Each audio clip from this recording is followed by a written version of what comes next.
Welcome to the Teen Translation Project, a podcast where each episode dives into a teenager's world, followed by a parent's reflection, with the hope that something meaningful stays with you. Hi, Fran. Thank you for being here with me today. How are you? Hi, I'm good. How are you? Good, good. Thank you again. So before we start, Fran, I want to say something that I say to every teenager that comes to the Teen Translation Project, which is that this is just a conversation, right? Not a test. That there are no right or wrong answers, and you set the pace. If anything feels uncomfortable, or you want to move or skip or move on from one specific question, we can always do that. Okay, and you just share whatever you feel like sharing. Are you ready? Yes. Good. Okay, so let's talk about your day. So tell me a bit about your day. How do you start your day? And if someone followed you through a normal weekday, what is the first thing that they would notice about you? Probably the first thing that they would notice about my day is that I start my day very early. I wake up at 6 a.m. So I wake up very early, and the first thing I do is have a coffee. So definitely they would notice that the first thing I do is sit down, drink a coffee, scroll through my phone, see what's new for the day, and start a new day. I like to start my day the same way every day. Got it. And what part of your day feels the most like your time? Probably the evening. I love the evening. Although I wake up very early, I feel like the evening is the most me time. I get to spend it in my bedroom and just watching Netflix, calling my friends. My friends live abroad, a lot of them, so I'm always on FaceTime. And when I'm in my room, it's just like I can pick what I do. It's my time, I think. So the waking up at 6 a.m. is not by choice. No. I have class at 8 and it takes me an hour to get to university, so I need to wake up at around 6 just so I'm also not stressed out to get to school because public transportation in Lisbon is not very good. Got it. How long does it take for you to get ready? Probably like 30 minutes, but it takes me 30 minutes to push myself out of bed. I have an alarm from 6 a.m. to 6:30, and there's one every 5 minutes, and I snooze a lot, and I don't hear the first 2 or 3, so, like, 6:30, I actually get out of bed, and then until 7 to get ready because I need to leave. Got it. And what part of your day is the most draining? The most draining is probably university at the moment. It's starting very early, and it's done very early as well, so it just feels very exhausting having so much to do in the morning and then still having to do something in the afternoon. University takes up my whole morning. I usually finish around 12 or 1 or something, and then I have the whole day left and I'm already exhausted. I have very long classes, so I guess that doesn't help, but yeah, right now, university. I see. Are you more of a night person or a morning person? A night person. I'm more well, now lately I haven't been. I've been going to sleep very early because I'm getting up so early, but usually I'm more of a night person. I just I don't know. I prefer the evening. It feels more relaxed. The morning feels very stressful. Do you have a preset and consistent routine in the mornings? Yeah. Yeah, I do. I do the same thing most of the time. I get up, do my makeup, dressed. That's my routine every day in the morning. It's really boring. And what is non-negotiable of that from that routine? My coffee. My coffee. When you wake up at 6 a.m., I I feel like my coffee is also the time where I'm just sitting there and I get to scroll and see messages, see if my friends texted me, whatever. And I get to just sit down wake up, drink something, truly wake up so I'm not walking around all zombie, getting dressed, going to school. I see. Speaking of getting dressed, how do you decide what to wear, or do you decide that at all, or did you just go by play it by ear? I don't know. I decide a lot on the weather. The first thing I do is always check the weather, but I really like to express myself with what I wear. So I feel like I wear a lot of what I'm in the mood for. The other day, a friend of mine commented on my outfit because I was wearing a messy bun and said I was looking tired. And I was like, yeah, I went to bed really late. I was studying. But then there's days where I do my hair, I'm wearing boots, and it looks like I'm going out. And it's just depending on the day, depending on what I'm feeling like in the morning. I decide depending on the weather mostly. I think that decides not only my mood, but what I wear. I see. Are you grumpy in the mornings? Mhm. Very. And You are. Got it. I'm a very not grumpy person. Usually I'm not grumpy, but I feel like in the morning I just get angry at everything because I just hate waking up early. Being dragged out of bed is one of the worst things because I love sleeping. I love sleeping. It's a good sleeping, good habit. Let's talk now about your room. So, if someone walked into your room for the first time, what would it tell that person about you? I don't really know. I have kind of difficulty answering that question. I have a lot of small things. I'm looking because I have a big Portugal flag. So I guess they would know that I'm Portuguese. And there's Benfica scarves everywhere because I really like Benfica. And then I have some music posters and a poster that my friends made for me. And then I have this wall with like little meaningful things like a chocolate from the Netherlands where I lived last year, football game tickets, flights, just small meaningful stuff. There's not one big thing people would notice about me, but I think they would be able to piece together what kind of person I am. What artist is hanging on your wall? Travis Scott. A friend gave me the posters for Christmas last year, so they kind of mean a lot to me for two reasons. I really like Travis Scott, and the fact that that person knew that and knew that I wanted it. Yeah, And I and assume it's an you're, important friend to me. It was a Christmas that I spent very differently that I spent with two friends from the Netherlands. So it holds a lot of memories. I see. And Benfica fan? Hmm. I love You're Benfica. a big football fan. I feel like it's what connects me to my dad a lot. I love Benfica. And now I've grown to love it, me only, but I think it comes from my dad. It comes from watching him love it and be a mega fan. That's just what made me love it and be a mega fan. I see. What's in football that you like so much beyond that connection to your dad?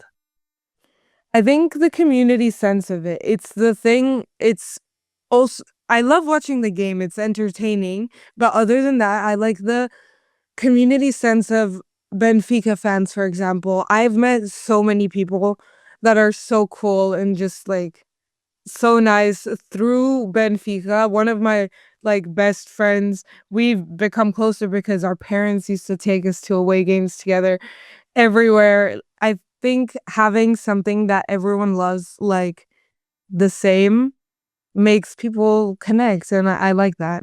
I think it's really cool. I see.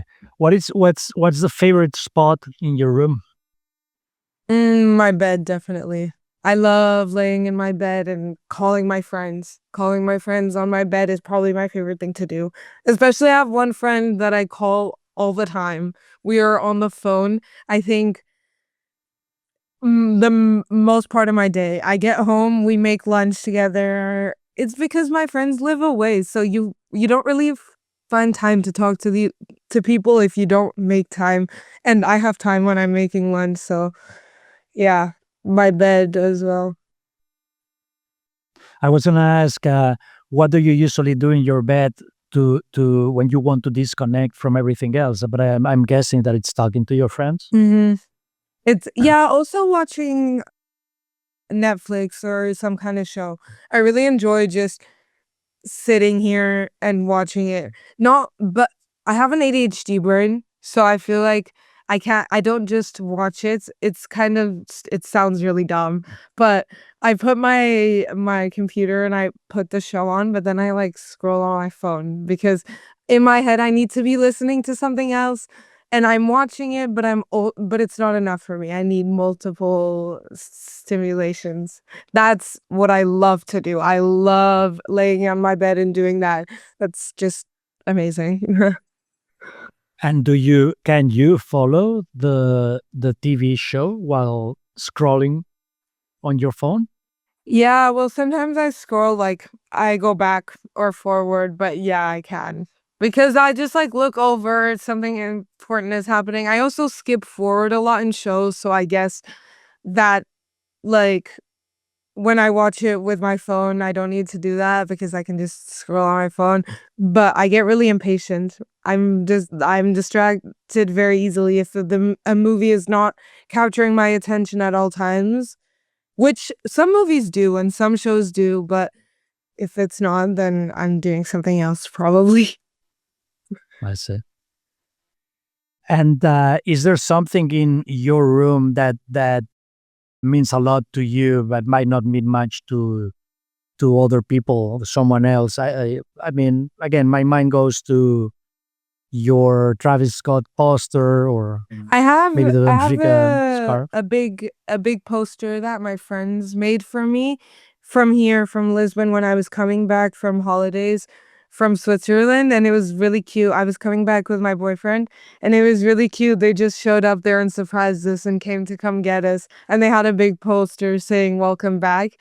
And it's really adorable, and I hung it up in my room, and it means a lot to me because it was cute. It was these friends are new to me, so them being really nice and sweet, it meant a lot to me. So tell me more about yourself because you've mentioned friends from all over the world. You are Portuguese, but last year living in the Netherlands, I believe. Tell me more about yourself. What was your life like? A little complicated. I feel like you can say the story off by heart. Now I've been repeating it so much. I'm Portuguese. I both my parents are Portuguese. I'm fully Portuguese. But I moved away from Lisbon, which is where I was born, when I was 3 years old, and we moved to Basel, Switzerland, where I went to an international school at first and spoke English, and I was learning German, and then went to a Swiss school for a few years where I was fully immersed in the Swiss experience. And by that point, I felt Swiss anyway. I was very young and I was living there for 6 years already. It just like it was my normal Switzerland. Hmm. But then my dad got a job offer in Singapore and we moved to Singapore, which was crazy. I remember being heartbroken leaving to Singapore. I really did not want to, but it was amazing. Singapore is beautiful and it's an experience I would never trade. I haven't been back since, but I wish I want to go really bad. I can't stop talking about it. And then I lived there for 3 years, but COVID started and my parents felt like we were a little too far away from family. So we moved back to Switzerland, Basel again. And I went to back to a different international school and finished off my high school there. When I went to study a year in the Netherlands, I went to study communications in Rotterdam, but I didn't really like it. I feel like it just wasn't very well suited to me. So in April, I decided that I was going to come study in Lisbon, and now I'm studying here since September. Okay, I have lots of questions about all that because that's a lot of movement for a 19-year-old. So Yes. let me ask you a couple of them. One is, how does it feel going back to your home country after 16 years. And basically, you probably don't recall, right? I don't. It's completely new to me, but I love talking about this because it actually has been the best experience of my life. And I met up with a friend 2 days ago who is a friend that I've had for a very long time. She moved with me to Uh huh. Singapore and then back to Switzerland, and now she's studying here as well. And I met up with her and I said, moving to Portugal is probably one of the best decisions I ever made in my life. And she said, yeah, I do not know why more people don't go back to their home country. Because I've been in the international school bubble, I feel like my whole life, like always. And I moved back here and it's just completely different. The energy of the people, everyone is very similar to me. We just I'm speaking Portuguese, which is so weird. Everything is different and weird, but at the same time, it's so cool. I'm studying in Portuguese, which is the language my parents studied in and my grandparents studied in, which is something that I could never say. I'm learning how to write in Portuguese, which is something I couldn't do. There's this thing in Portugal, it's called praxe. I kind of call it a cult when I describe it to my friends because there's not really a better way to explain it. It's people wear like capes and academic outfits. It's what Harry Potter is inspired by, actually. And it's this sort of like in first year, you get like a little bullied and they like send you on the floor and you have to ask people to be your godmothers and stuff and build connections and do all these things so you get to wear this outfit, this academic outfit, which is this very beautiful thing in Portugal. And it's I don't it's very difficult to explain to someone who's not Portuguese, but this has like I joined it. I started it. I joined in the beginning of the year, and it was something I was super like hesitant on because I don't think I'm the kind of person that just does what anyone says, and the kind of point is like being submissive, allowing them to tell you what to do. And I tried it and I came home that the first day and everything hurt. I had huge bruises on my knees and everywhere. But it's this sense of community. And I think it's really cool because my parents did it and my parents were a part of it back when they were in university.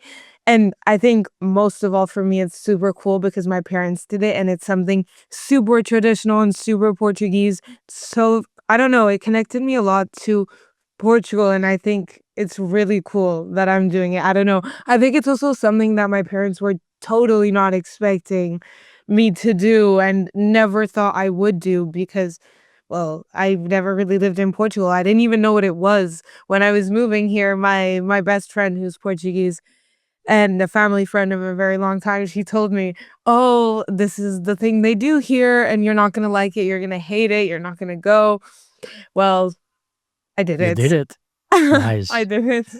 And I was going to say, you mentioned that you have basically been to school in this international bubble, right? And now you're going back to your home country and basically socializing and studying with majority, I assume, Portuguese Yes. friends. And All Portuguese. I any am differences? well, they're not all Portuguese. There's a few Brazilians and from Mozambique and Angola, which is Portuguese speaking countries, but mostly it's Portuguese people. And I mean, yeah, at the start, it was so different. It was so difficult because I didn't know social cues for people my age in Portuguese. I never really spoken to anyone my age in Portuguese. I had my best friend, but she really knew me and she knows that my Portuguese is what it is. And she knows that I would mix it with the English. When I started going to school, I didn't know who spoke English and who didn't. And the tendency here is a lot of people do not speak very good English. So I had to say everything in Portuguese and it was so difficult. It was so difficult. But now it's better. Now it's better. Now I notice that I don't have to think when I speak in Portuguese anymore, but I can definitely say the first few months switching from my whole life being in English to my whole life being in Portuguese was weird. Even now, speaking English, it's odd now because I'm used to speaking Portuguese every day with everyone. And when I'm speaking English, I notice, oh, I'm speaking English. Can people tell that you have an accent in Portuguese at all? Everyone says no. Everyone says no, but my dad always said yes. And I always tell people that my dad says I have an accent, but everyone says I don't. So I'm gonna believe everyone else over my dad. I'm always making fun of my dad because of this, because he's always said I have an accent. I do not. Okay. Message received. So let's move on. I know we were talking about your room and we took a little bit of a departure, but let's talk now about your head, what goes on in your head. When you're alone with your thoughts, where does your mind usually go? Yeah, that question is impossible for me to answer, I feel like, because my mind is always all over the place. There's not one thing I'm usually thinking about. Like when I'm stopped, I'm thinking about my dinner, what I'm gonna do, what I'm gonna watch.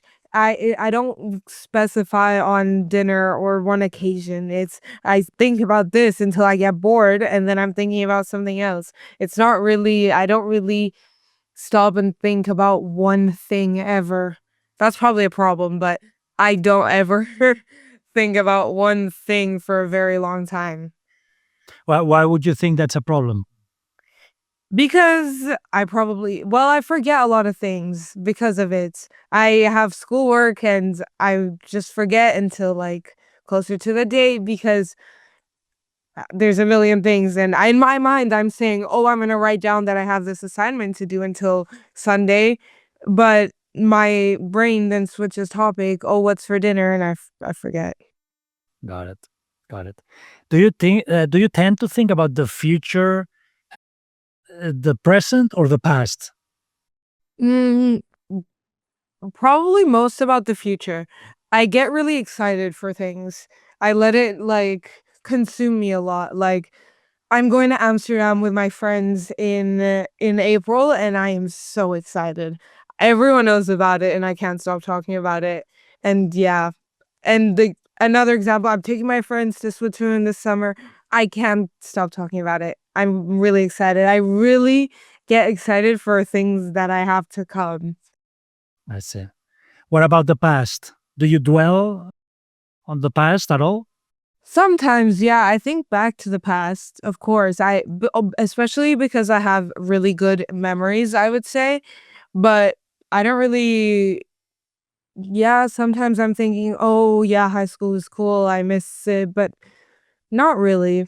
I'm at a point where I think I'm a happier person now. So I don't really think about the past a lot. Are you nostalgic about anything in your past?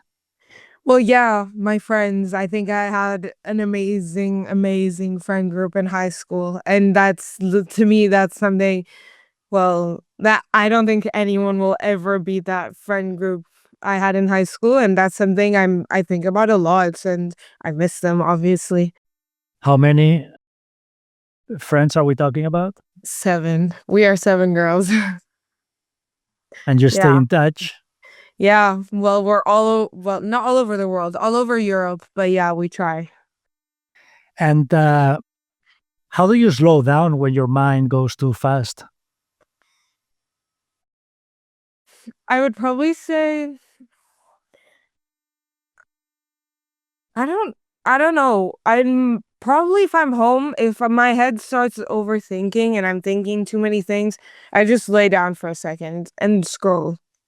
It's just a distraction. I get my mind off of whatever is going on in my head and I'm just scrolling and brain rotting a little bit, I guess. It's what usually gets my mind off of stuff the easiest because it's no thinking. Scrolling is no thinking. Do you ever close your eyes? Yeah, I love naps. When I'm getting overwhelmed, I go take a nap as well. I love sleeping. I really enjoy sleeping, so that's Did I not ask you anything something about your what goes on in your head that you'd like to share? mm, I don't know.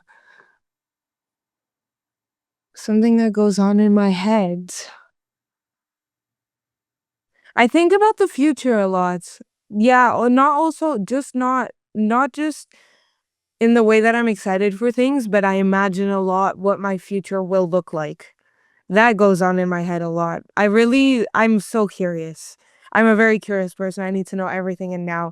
And me not knowing what my future is gonna look like, what I'm gonna work in, who I'm gonna marry, how many kids I'm gonna have, it drives me crazy. I just wanna know. Who, how, what do you picture? What do you have in mind? I don't know. I think I would like 2 kids. That's something I know, but there was also a point in my life where I said I didn't want kids. So, I think I'm just too young, and I think anything I say is just what I'm thinking right now. It'll definitely change.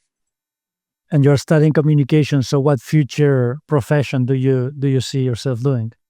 I really like sports journalism. I think working in a football stadium in the preparation for a match, there's so much media coverage, so many different people working on so many different things. And I think that's so cool. I would love to work in the backstage of that, in organizing that, or just as like a sports journalist, really as like a journalist in the sports field, I think would be really cool. But I'm very open to a lot of things. I I love speaking, so I think a radio would be cool as well, but I don't know. I don't know. My school is really good at helping me figure it out because we have this really cool podcast room. It's a completely new campus, and we have this really, really cool podcast room. And I went there and I thought it was so cool. And I remember texting my parents after, and I was like, this is so cool. I think I want to work in radio. Nice. So what would you rather do, Benfica Communications Department or reporter in Abola? Benfica Communications Department. I think that would be probably my dream job. I don't think it could get better than that. And I love traveling as well, and that would be an easy way for me to just like subtly travel. Yeah. Ah, dream job. Exactly. Very nice. Good. Let's talk about university now. And I know we touched upon it a little bit. So what does university feel like right now? I think more than anything it's fun. It's very I'm really enjoy going and spending time with my friends, and I think what I'm learning at the moment is super interesting. Like I think my classes are really interesting and I really enjoy going to them. It's not anymore the thing of like doing subjects that you don't like I did in high school. In high school I had to take biology. I hated it. I hated going to that class. Of course, there's still subjects that I like more and I like less now, but a lot of the subjects I'm learning right now, I really, really enjoy. And so it's fun. And then you get to spend time with your friends. I like going to uni. I think not going would make my day boring. What does Lisbon have that Rotterdam didn't? A big part is the weather. I think that Hmm. makes a huge difference in my life. In Rotterdam, it wasn't that bad until the end of August, but I felt like I just didn't see the sun, and it's so exhausting opening the door and leaving the house, and it's constantly raining or super windy or just gray. I spent 4 months without seeing the sun. I only saw it when I came to Portugal for Christmas break, and it's terrible. And I think I didn't think about that, and I didn't think it would be such a big deal for me, but now I realize it is such a big thing for me. Like, for me to I enjoy the sun. I think the sun brings out the light in people, and I think I need to live in a country that has the sun most days. Switzerland wasn't much better, but the thing with Switzerland was there was sun. In the Netherlands, it was just gray skies. There was never, I would never feel the sun on my face. And I love feeling the sun on my face. What did you take from Rotterdam with you?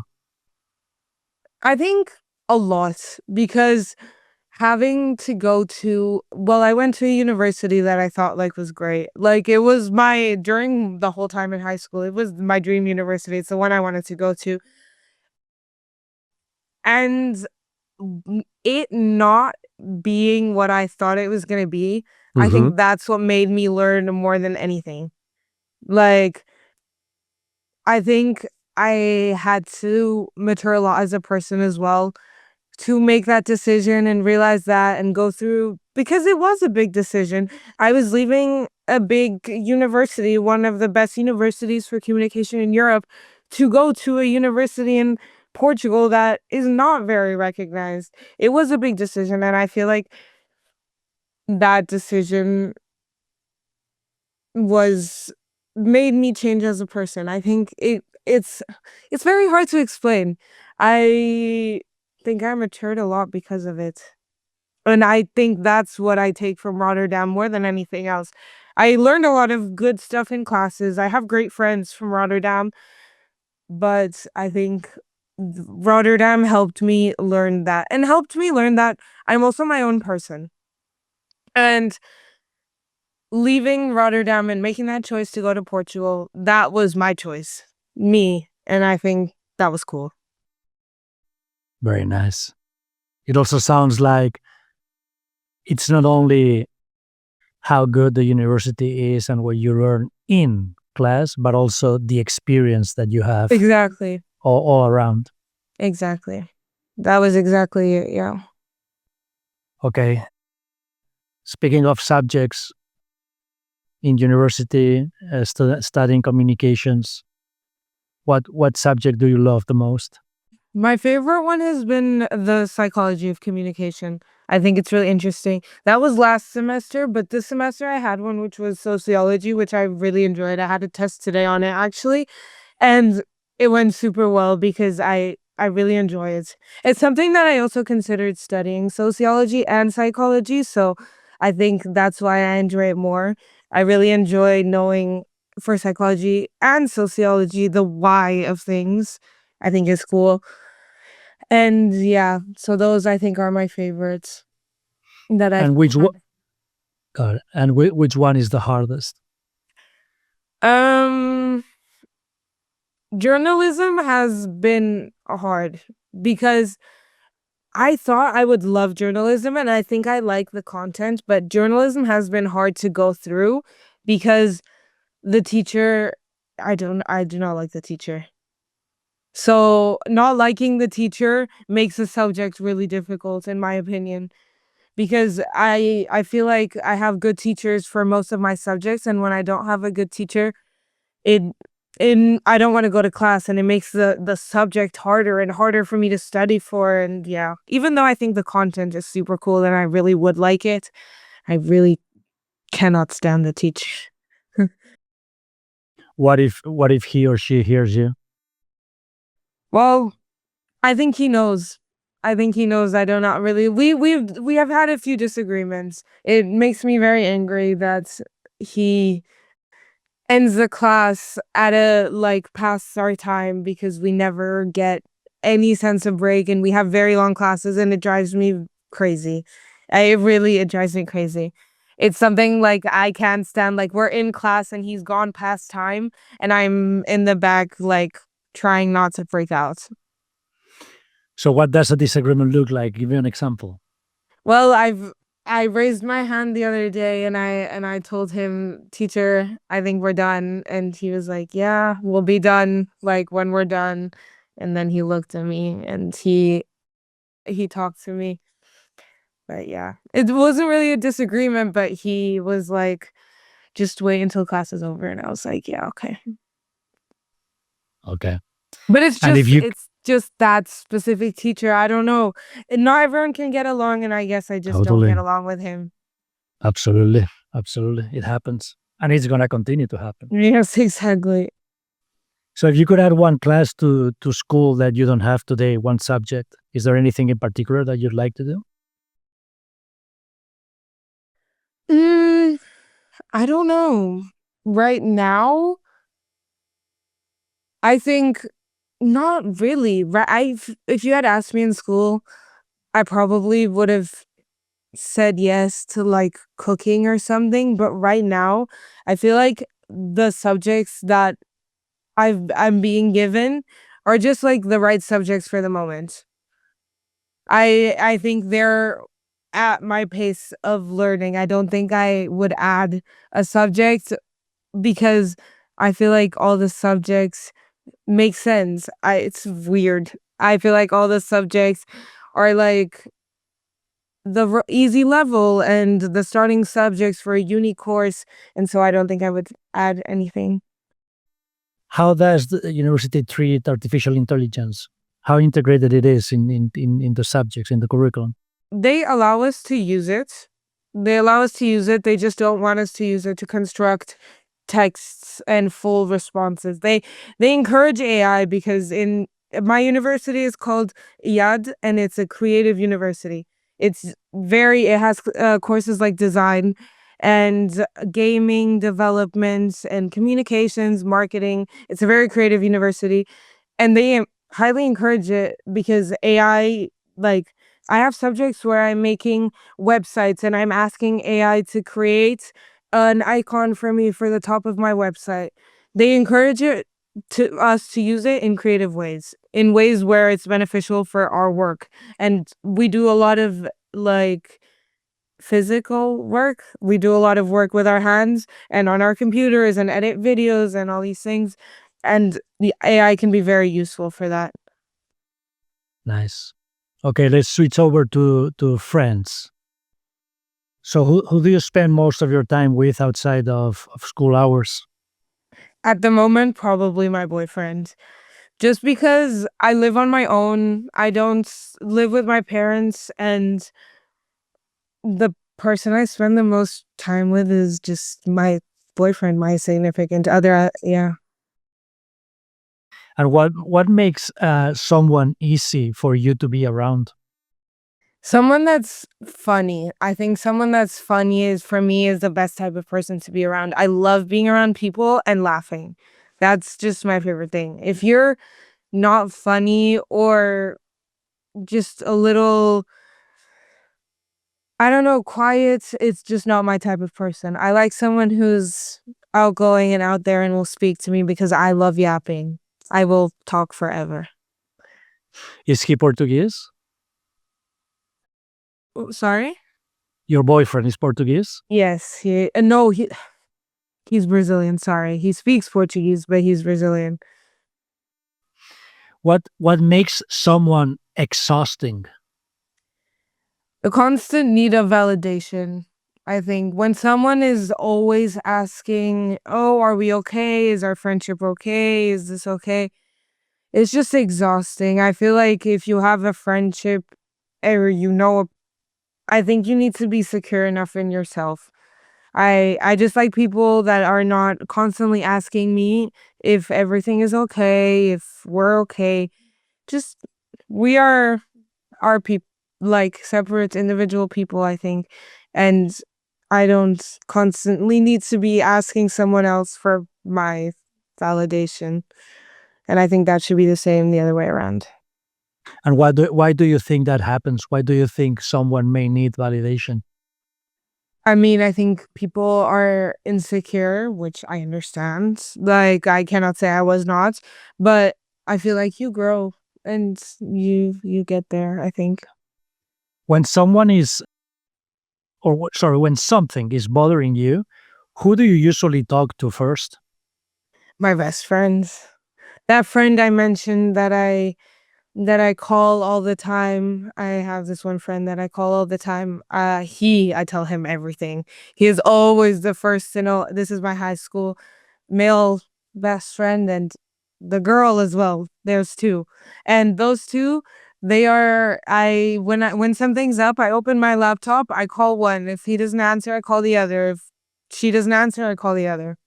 It's it's those two back and forth. They know everything. And is that always a video call? Yes, FaceTime. And it's always so funny because we're always doing completely different things. My friend, she's always at the gym and she's always calling me at the gym while or she's at the library and she's sitting outside of the library and I'm cooking, for example. it's hilarious. I see. And I was gonna say,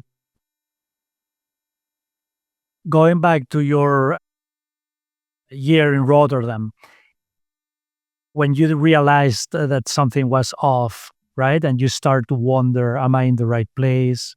What's going on? I don't see the sun. I don't love this. I don't love that. That represents, I assume that that represents a big problem in your day to day, right?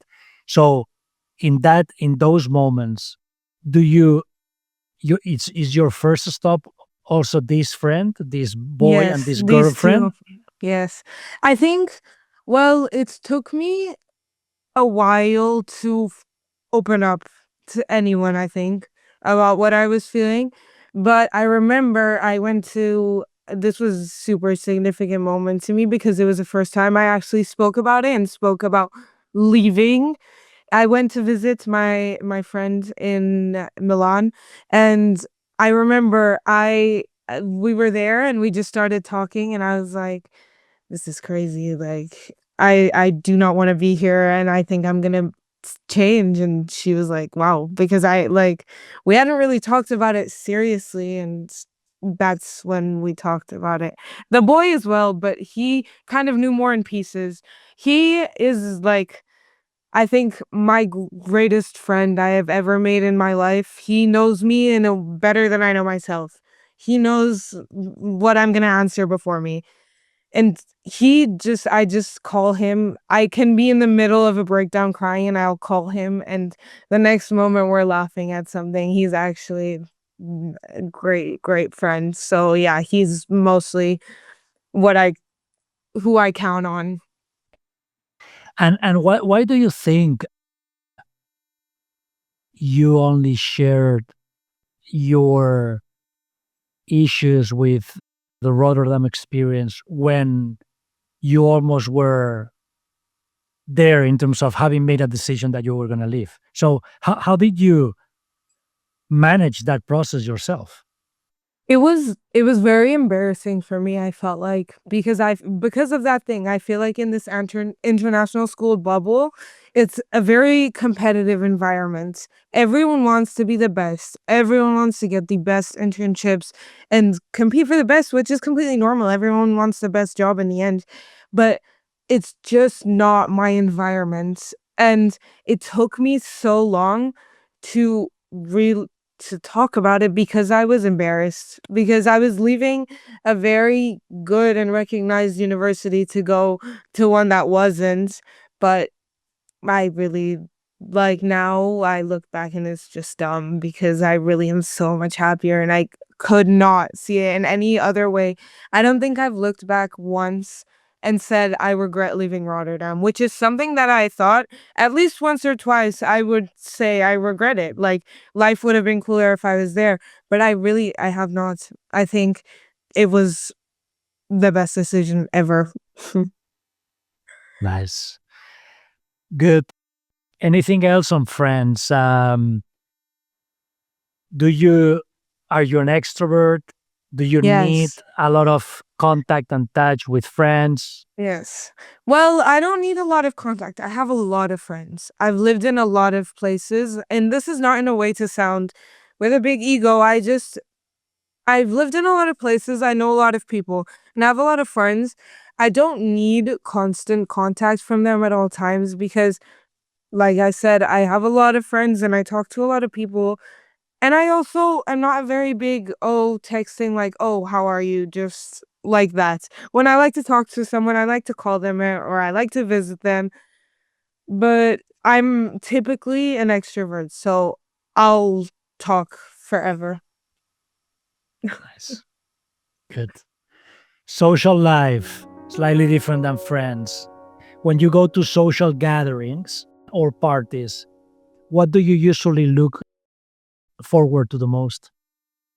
Spending time with my friends is usually the best part. When I go to a party or an event, I usually go with certain people, and I just like enjoy spending time with my friends. I really enjoy just At night, I'm more of a person nowadays. Now, I think last year I would say differently, but now I think I'm more of a person that likes a type of party that is just like we're just 15 hanging out at someone's house, playing cards and just drinking something, just a more like chilled vibe. And I really enjoy that for the simple fact that I'm talking to people. I am sitting and I'm talking to people, or I'm hanging out with my friends, I'm spending quality time with that and with them, and I really enjoy that. Is there anything uncomfortable about social gatherings for you? To To you? me, not really. I am such a social person and I love talking. And I think that's something I say this a lot. I hate uncomfortable situations. I hate a situation being awkward. Like to me, that's I hate it. It's a What's awkward? Awkward. I don't Tell me. know, Give me an like example. being in a conversation and it going silent, for me, that's the worst thing in the world. I will be the first one to fill the silence. And everyone knows this about me because there's been multiple circumstances where this has happened, but I hate silence. Do you feel pressure to behave a certain way around people your age? I think definitely not anymore. I think I used to when I was younger, but I think well, it sounds like I'm very old. I'm 19, but I think I've moved past that a little bit.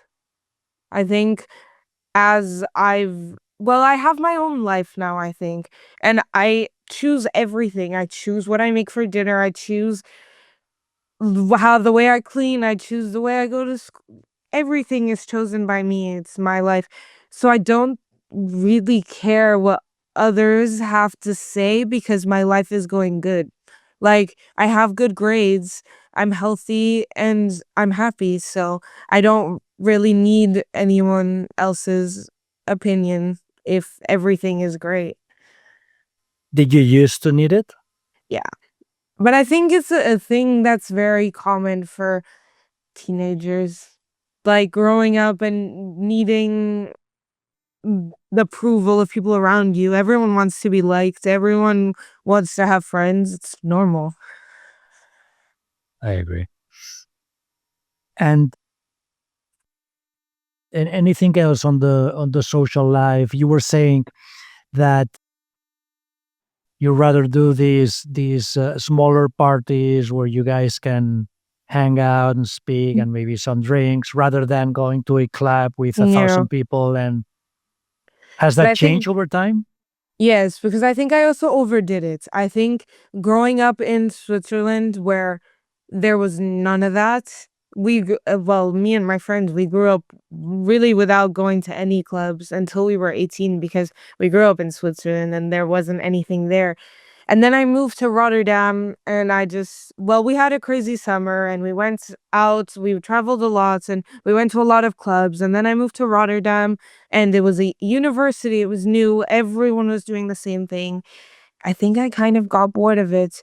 And I think I'm just such a speaking person that in a club, I'm not, my favorite area in the club is outside where the smokers are because that's where I get to talk to people. That's where I can have a conversation. So I just think my style is more the smaller gatherings, the dinners, that type of stuff. Good. Let's talk about adults now.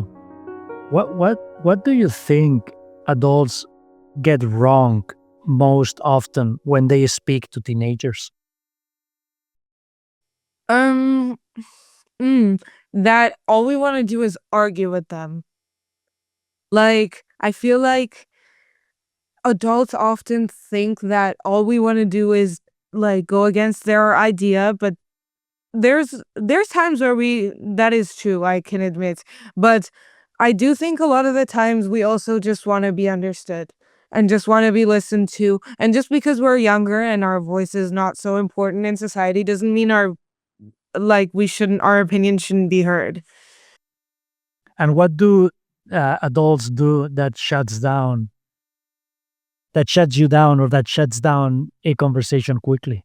Elevating their voice. That's their sense of their their power. They're older. They have a stronger voice. When they elevate their voice, it's kind of like, oh, well, if an older woman is yelling at me, I'm going to stop talking. It's their way of shutting it down. They have that power that we do not have, which is fair enough. And can you think of a situation where an adult, not being your parents, made you feel hurt? I think adults approaching me, like, mm, I don't know, a specific situation, I would have to think. Well, I had a teacher. I had a teacher that I really liked Hmm. in high school, and she would always approach me and make sure I was on task and make sure everything was okay. I used to tell her a lot of stuff. I really liked her, and so she knew, and she would approach me very often and ask if I was okay.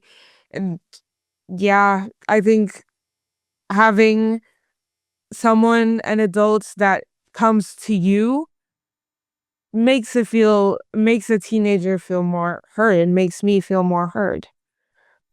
What did, how did she, it was a she or a he? Yeah, so she What did she, or how did she make you feel?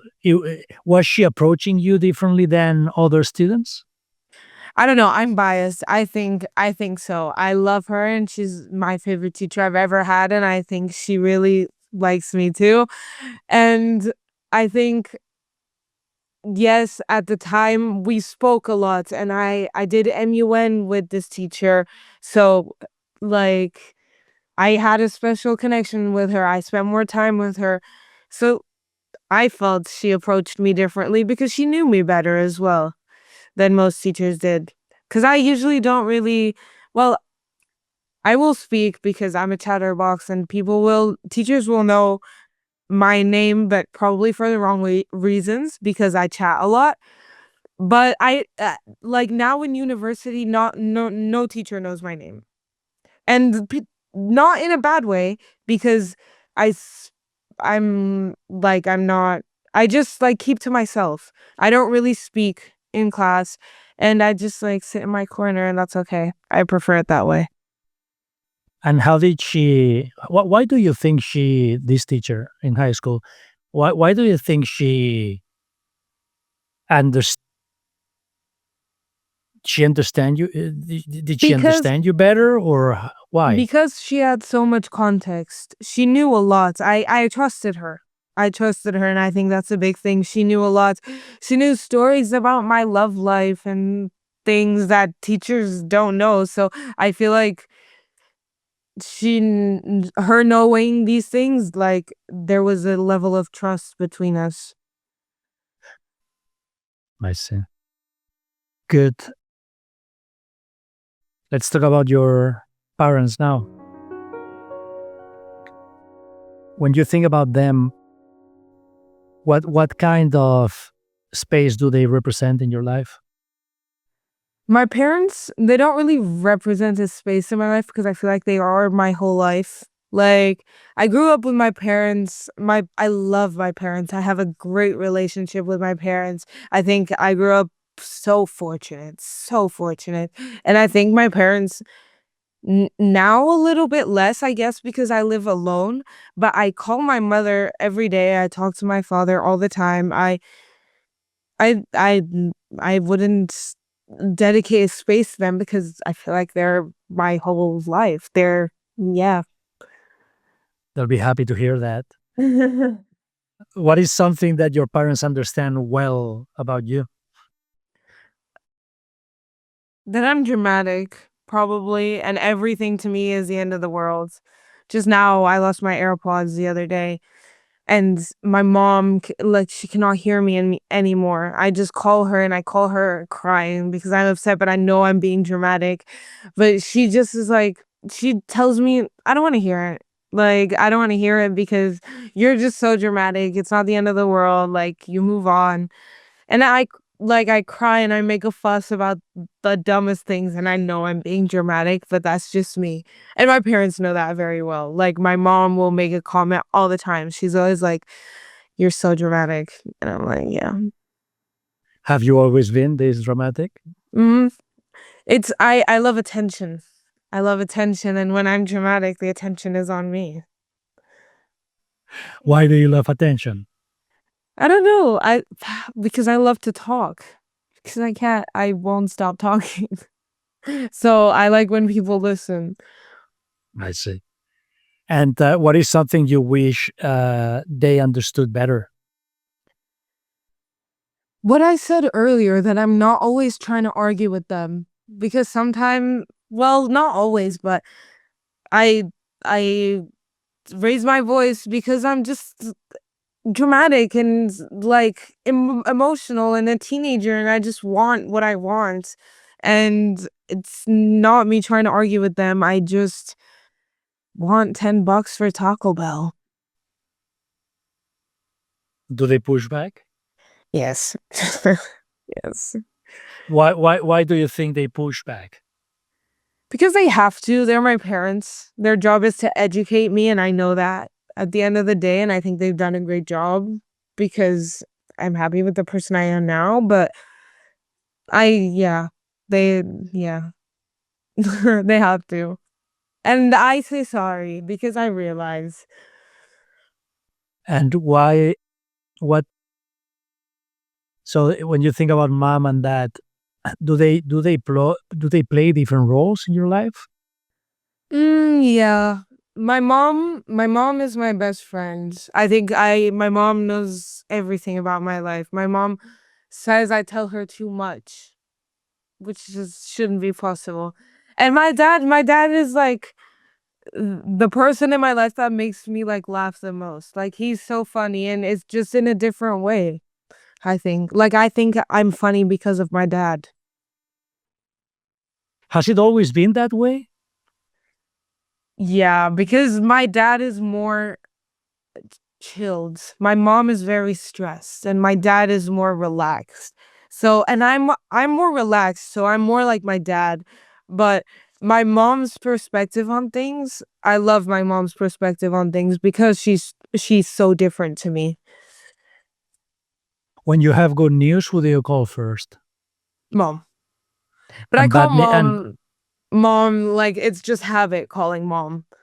But it also depends because if it was good news, like I remember when I got tickets for the Real Madrid Benfica game, I called my dad.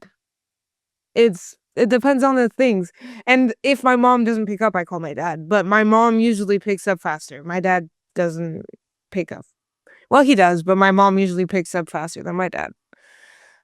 and when you have bad news, Definitely my mom. No, some I don't know. In person, I would probably tell my dad first, but because I always call my mom, I'd say my mom. But if it was in person, then probably my dad, because my dad is more chilled. He doesn't take things as badly. There's always a solution to everything for my dad. And my mom, not so much. I see. So you have a strategy for the bad news delivery. Yes. Yes. Well, yeah. Yeah. I try to avoid bad news delivery. I asked my sister. My sister is my she's the perfect child. She's the perfect child. And so she's like my, how do you say, my guard. I just put her in front of me and I push her and she goes first. Your shield. Yes, And my shields. she's how old is she? She's 16. So she's like And my best and then friend. you have two more siblings? Yes. My brother, he is, I'm going to get this wrong and they're going to get really angry at me, but there's a lot of them. It's not my fault. My brother is 11 and my sister is 14. No, 13 turning 14. No, 14 turning 15.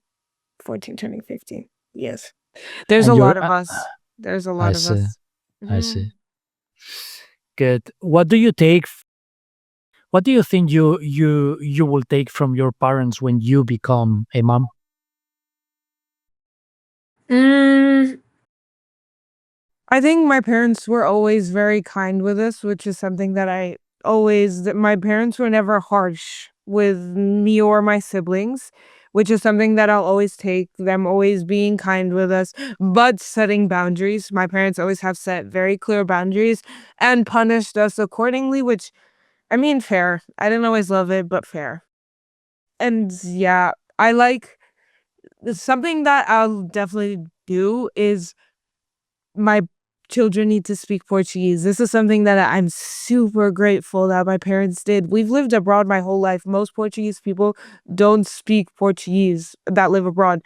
And I do, and I speak it well enough to come study here. I think that's amazing. And I am definitely doing that with my children. Good.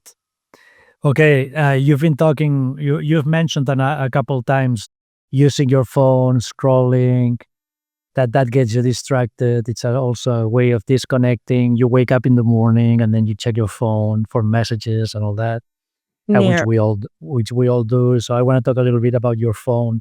So how much of your social life happens on your phone?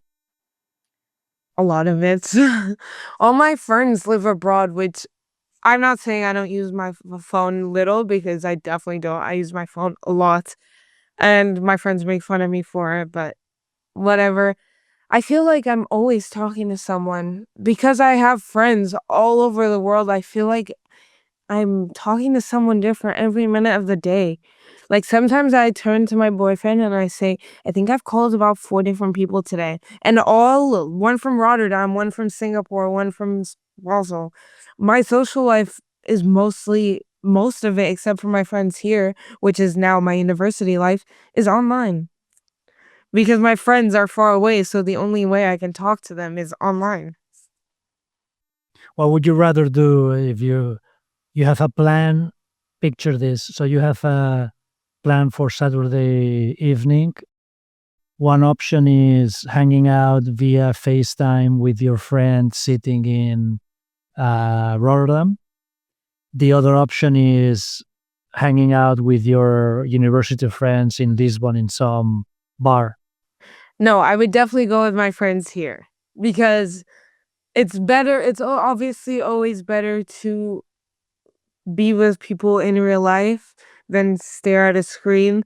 But I wouldn't mind a night in talking to my friends either. I really enjoy just sitting on my bed. And it's not even like we do much when I'm on the phone with my friends, but we're just there keeping each other company and we're scrolling and then we find something and you're like, oh my God, did you see this girl? Yeah. And then there's people that relate because they went to my school in Switzerland too. And people hear a lot of the things I say, they're like, who's this? Who's that? How productive do you think your time on the phone is? Not really. Like, it really isn't what I do on my phone. I could live with not doing, but I enjoy it. And I think it's a habit that's just difficult to get rid of because nowadays just everyone and uses it and everyone is online and the easiest way for me to talk to someone is to call them and grab my phone and not anymore to go to wherever they are. And have you ever spent a day without your phone? When I went to Tanzania with school, and yeah, we spent a lot of time without our phone. But even then, I found I found time to go on my phone. But yeah, I feel like I need to talk to a lot of people every day. I just like talking to people, and even, like, when I'm typing, I'm talking to people, I'm getting my speaking out, and so I use my phone for a lot of it. And I talk like, this friend I was talking to, like, I talk to him every day. And I need to speak to him on my phone, like, every day something different happens, and I told him yesterday, I texted him, "Oh, I lost my AirPods," and we spent 30 minutes on the phone laughing at me because I lost my AirPods. It's moments that I wanna share with, these people that I have to be on my phone as well. Yeah. But most of it is unproductive. I could do without all of it. Do you ever consciously try not to be on it? Yeah. There's times where I just put it away and I'm like, I'm not gonna touch it now. When I'm studying, I put it away because I cannot. I cannot study with my phone nearby. I need to put my phone in another room, so I usually put my phone in another room. But yeah, mostly when I'm studying. Or when I got into the habit of drawing and I've been filling out mandalas and stuff, and I've been putting my phone away and just listening to music and filling out mandalas. And it's really enjoyable. I was gonna say, how does it feel like? It's just peaceful. I'm just in my room listening to the music I like, just drawing. It's just fun. Just simple. It's the simple things. Good. Let's move on. Stress and energy. What is the one thing that drains your energy the most? Waking up early, Mhm. having to wake up super early and having a really long day. How I many get hours do you sleep at night? I try to my aim always is to get 7. So if I know I'm waking up at 6, I know I need to be in bed by I need to be sleeping by 11 because I know when I get more than 7, I'm going to be in a good mood. If I get less than 7, there's always a 50-50 chance that I'm going to wake up and be mad at everything. So I always try to get 7 hours of sleep. But I'm unsuccessful sometimes, but I try. That's always my aim. When you are not successful, why is that? What prevents that for you from I being get successful? I get distracted. I am talking to my friends and it's later than I thought. I'm watching a show, but I want to finish the episode. I got home later than I thought and I'm still making dinner. It depends. And what brings you back? My afternoon nap. When I'm really exhausted and with no energy, I usually take a nap. And How long is it? now especially that I've been waking up so early, I usually get home at 12, 1, 2 and take an hour and a half nap and wake up, and I have the rest of the afternoon to study and do some work, and I become more productive because I've relaxed for a little bit. Do you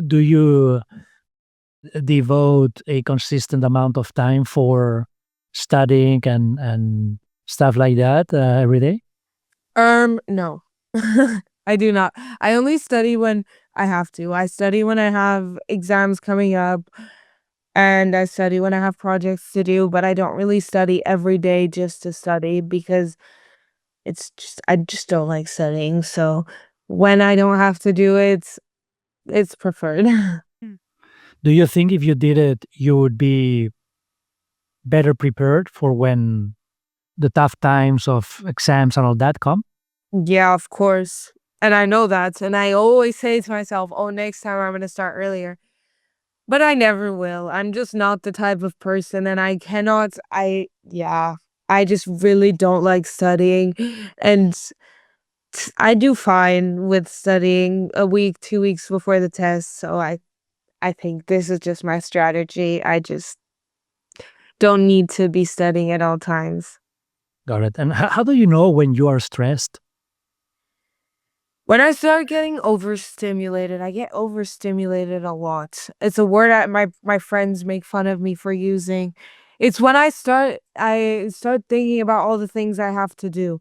I'm working this weekend and I have a project to finish and I was supposed to meet with this friend. It starts getting confused in my brain because I start not knowing when I'm going to do stuff. And I notice I'm getting stressed when I start thinking about all the things at the same time. And how do you manage it? Um, I distract myself. Probably not a good thing, but yeah, I distract myself so I'm not stressed and I do one thing at a time. I have everything in my calendar. I look in my calendar what's coming up first and I organize. Do you practice any sports? At the moment, no, I go to the gym. You work out how many times a week? I've been trying to go 3 times a week. I've been going 3 times a week, but I wanna go more, but I don't have time. What do you do at the gym? I like the machines. I do depends on the day. Yesterday I did legs. Today I will do arms. Does it help with the stress management? I when I'm stressed, I really like to go to the gym and just walk on the treadmill. I put it up to the highest setting for incline, and I really Incline. enjoy just walking. I think listening to music and walking is also just nice. I see.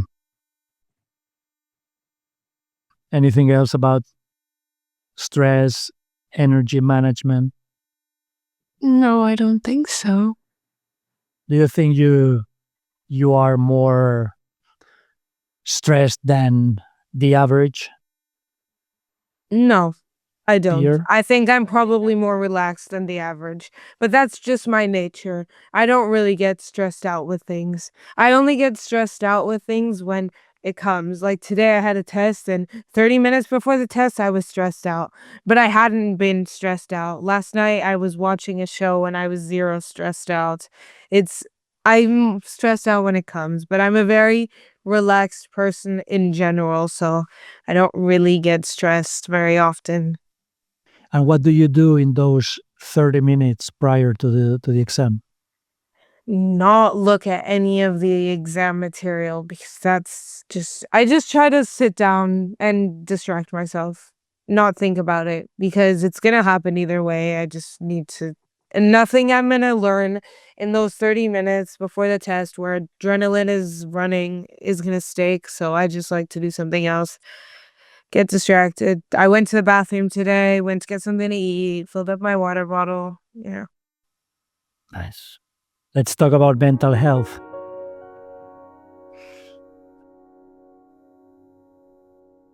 Do you guys talk about mental health openly with each other?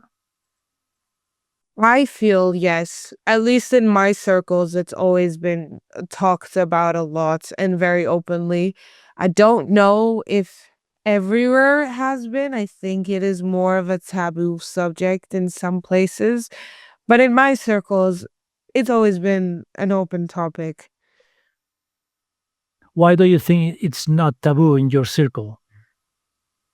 Because we've well, I've always known a lot of people who have struggled with mental health issues, so it's become very normalized.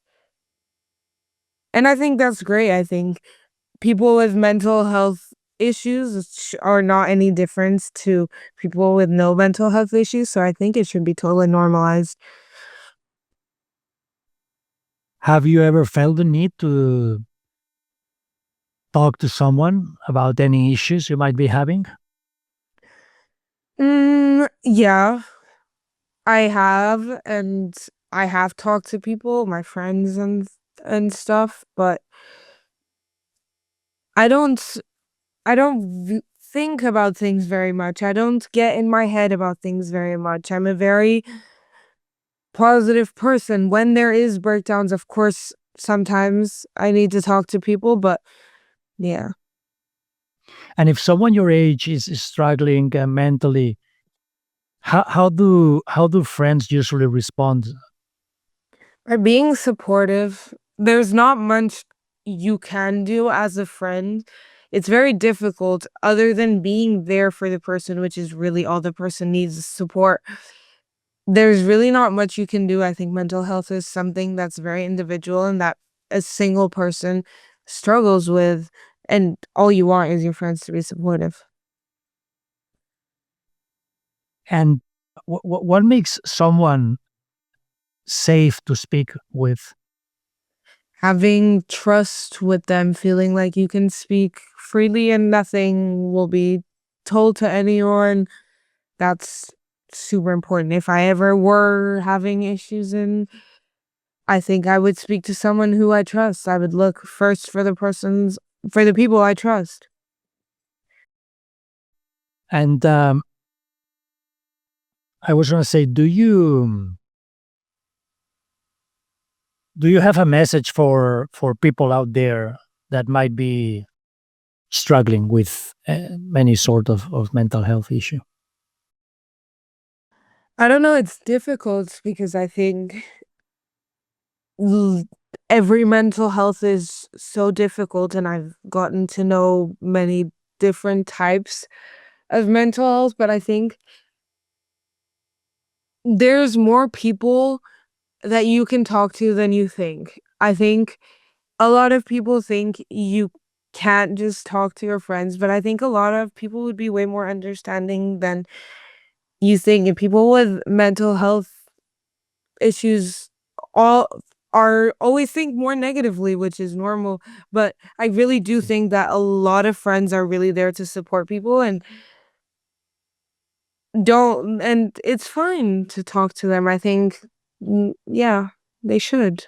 I think boys, especially, you can talk to your friends. It's not an issue being vulnerable. If you're struggling with someone, you can talk to your friends. Your friends would be happy to listen. They're not, if they wouldn't be your friends. Do you think that in boys it's less accepted than in girls to being Yes. vulnerable? Yes. They have so much difficulty being vulnerable with their friends, which Why why I why that? I think it's their masculinity. They always want to seem strong, which is normal. But it's okay. It's if you're struggling, you need to talk to someone. It's not going to get better by keeping it in. You're just going to be upset for longer. And I think even boys should be okay with talking to their friends. Do you see a boy differently if he shares vulnerabilities? No. Do you have any friends that do? I don't think so. I don't think so because yeah, you're vulnerable right now, but tomorrow you're not going to be, or even if you are the next day, or eventually you won't be. Okay, let's talk about change. Do you feel different today compared to a year ago or 2 years ago? Yes, definitely. But I'm also, I feel like I am more aware of who I am now than I was a year ago, 2 years ago, because I've had to live alone, be on my own. I know myself better. So I think I am very different. And how does that make you better? Sorry? I didn't hear How the. that how does that make you feel make you better? Because when I learn more stuff about myself, I'm able to do more of the things I like. I learned, I think in the last year, I learned a lot how I like to dress and what I like, what is my style. And I think knowing that about myself allows me to change, like, oh, okay, so I don't like the way, like, I was dressing. This was a lot of the clothes, like, me and my sister shared. It's not exactly my vibe. It allows me to change, knowing that and being able to identify that. To express yourself. And what has changed the most about you in the last year? I don't know. I feel like my personality stayed the same a lot. I think I'm still a very like fun and bubbly person. I'm always laughing, always talking. But I think I've matured a little bit. I think last year I was still very open to doing a lot of dumb stuff. And I'm not saying I'm not now. I'm 19, but definitely like I think about things twice now that I didn't. Like someone says, let's throw this wine bottle across, whatever. I think twice naturally, which is something I didn't do last year. I think, oh, what could happen if that happens? Not that I always stop it because I like to have fun sometimes, but I think twice naturally. Like it's something that comes naturally to me now when it didn't. Are you impulsive? Yeah. I used to be more than I am now, but yeah. Have you I made love, mistakes because of that? yeah, because I didn't think and I acted too fast.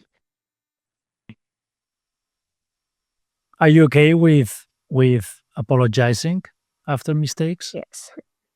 I think that's something I can do well. I can admit when I'm wrong. If I'm wrong, I will say so. Because I would like you to do the same. If you are wrong, I would like you to tell me you are wrong. I like being right. So I will admit when I'm wrong. Because when I'm right, I'd like to be told that I am right. And what part of you stayed the same? My personality. I'm super bubbly and happy, and I feel like that's just something that's never changed about me. I'm always talking and always on energy 100. I don't know how. It's very impressive, I think, as well. And what takes you down? Bad news. This could be anything. Obviously, a bad grade. Someone's hurt my family, something like that. That bad news, yeah. Do you worry about anything in particular? Well, I worry about my future. I want my future to be good and I worry about my future, but that I think is a very normal worry that everyone kind of has. Every teenager has, not while going through the stages that are going into adulthood, I guess. Do you see your future in Portugal, or would you move No, abroad? definitely not. Definitely not. I think the income is very bad here. I love Portugal and I think it's an amazing country and I really love studying here and I think to study, I was saying this, I think to study Portugal is the best place in the world. It is amazing to study. You will have a great university experience, but the income is very poor. The income is very bad. I think I will leave to do my master's even outside of Portugal. I see. Masters in what? Do you know? No idea. I think I need to get more deep into the communication world and know all the angles that I can take before deciding what I would do a master's in. Makes sense.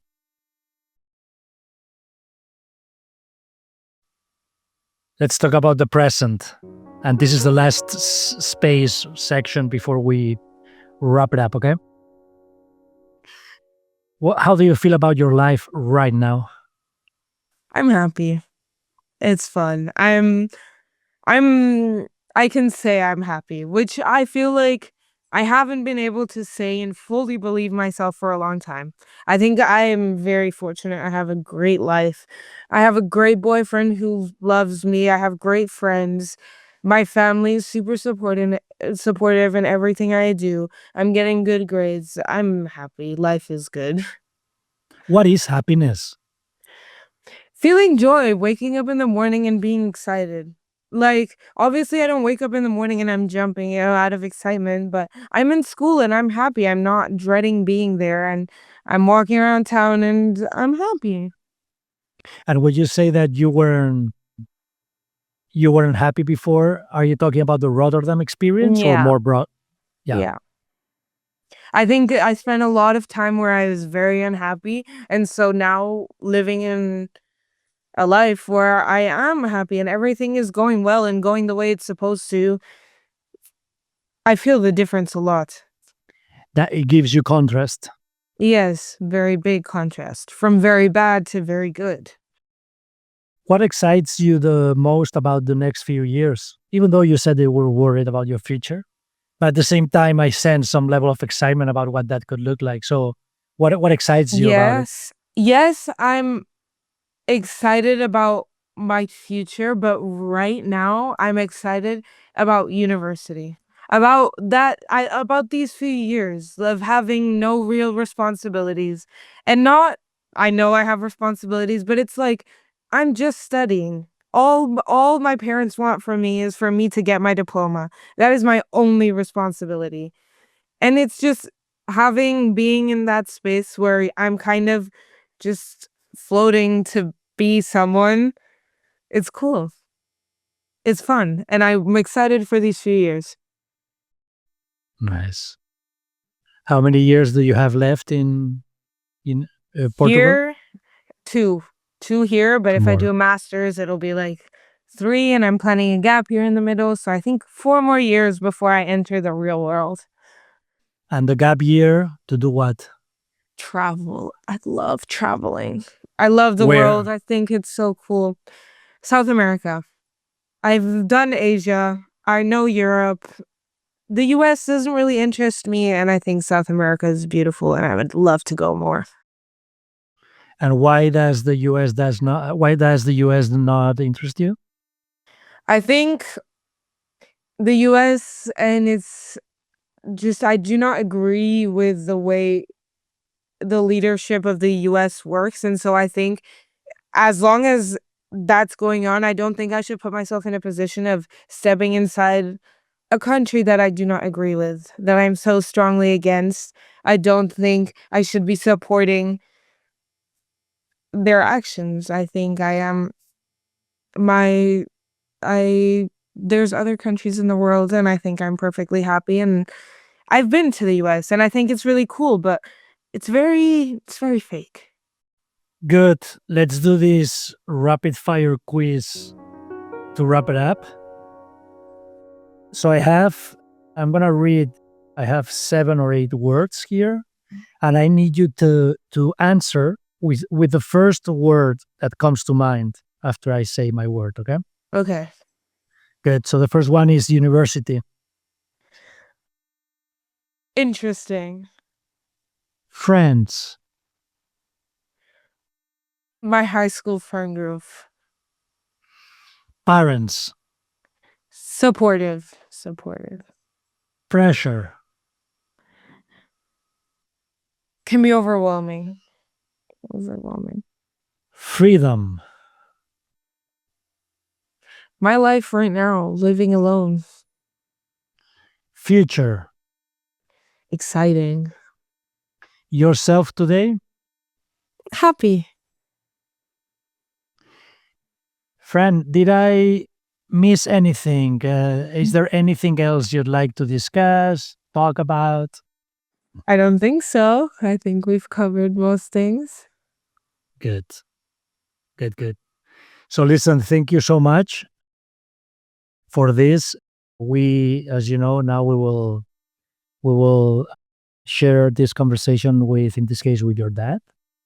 And then we'll have a follow-up conversation where he will reflect on what he's heard from you. In the meantime, I just want to say thank you for your time and for Of being so course. gracious about this, okay? Of course. No problem. Okay. Sounds good. Thank you so much. And now we move to the second part of the podcast. Fran's dad listened to the conversation and will reflect on what stayed with him. Not to respond, not to correct, just to reflect. Thank you.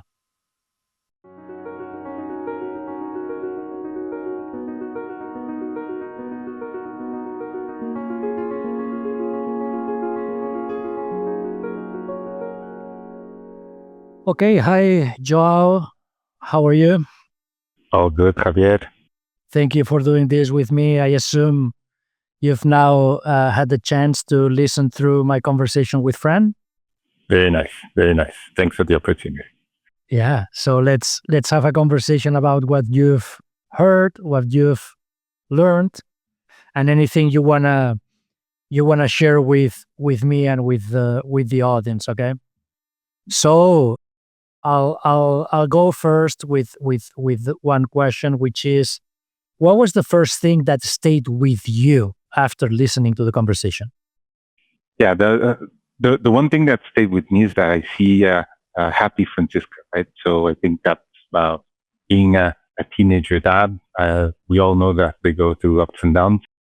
And what I saw in your conversation with her is that she's in a good place at the moment. And I think that that's quite nice to see. And that's stuck with me because it has not been always the case.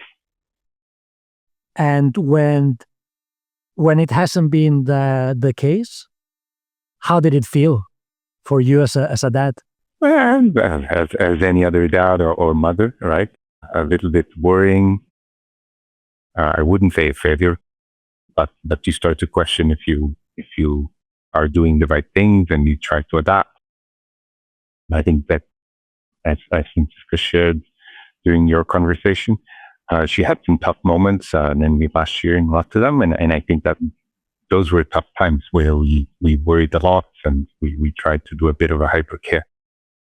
So worry is maybe what the word is, in terms of the feeling, but always with a positive mindset that we can solve things and be in a good place.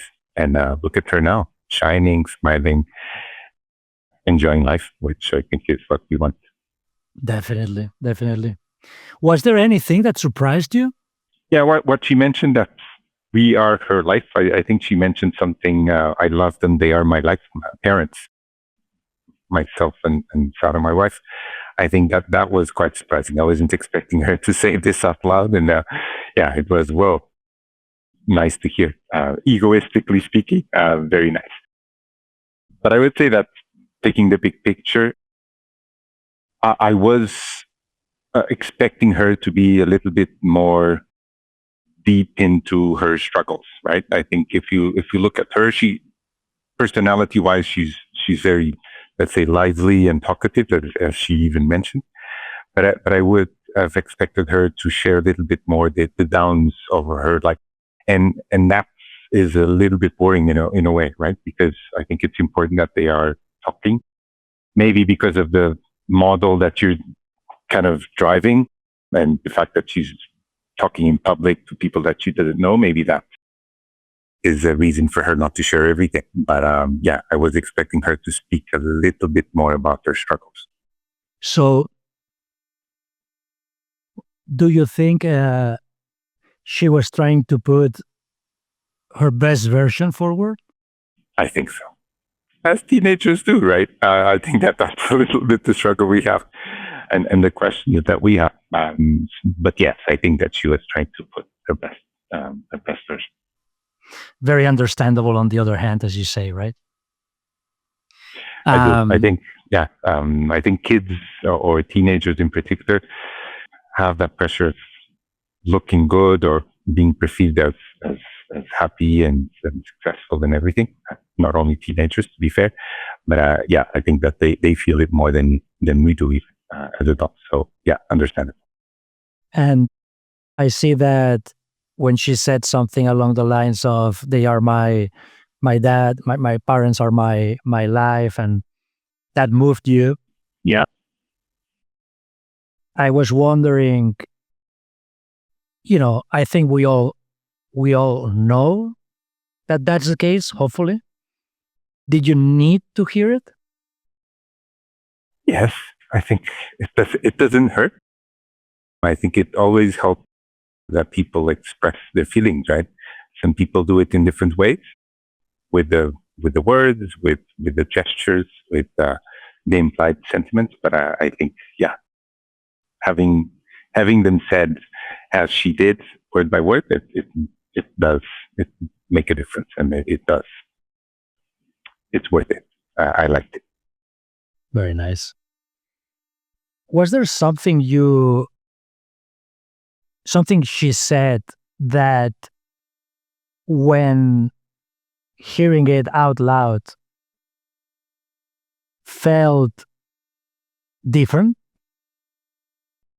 Yeah, I think the fact that she assumed that she grew a lot from last year's experience in Rotterdam. I think it was the first time that I heard her say that. So, let's say, structured. Francisca is not a very reflective teenager, I think. And having heard her say that as she did, quite surprised me. The fact that she acknowledged that, yeah, it was a great university, that she had to somehow face the change with her friends, somehow a bit of a failure. And the fact that she realizes that she had grown as a consequence, I think that was quite surprising, I have to say. Even though I felt it, right? Because we do see how she reacts and how she matured in the last couple of months, right? But then hearing it out loud did make a difference. The Rotterdam experience was definitely a big theme throughout the conversation, right? Yeah, indeed. Not only for what that represented, but also for the contrast that after that 1 year now living in Lisbon, she's like, now I know what I want. But you need, maybe it's because you need to struggle first before knowing, right? Big time, yeah. And that actually made me reflect a little bit on how we approach parenting, right? My wife and I have different ways of looking at parenting, and we talk about it.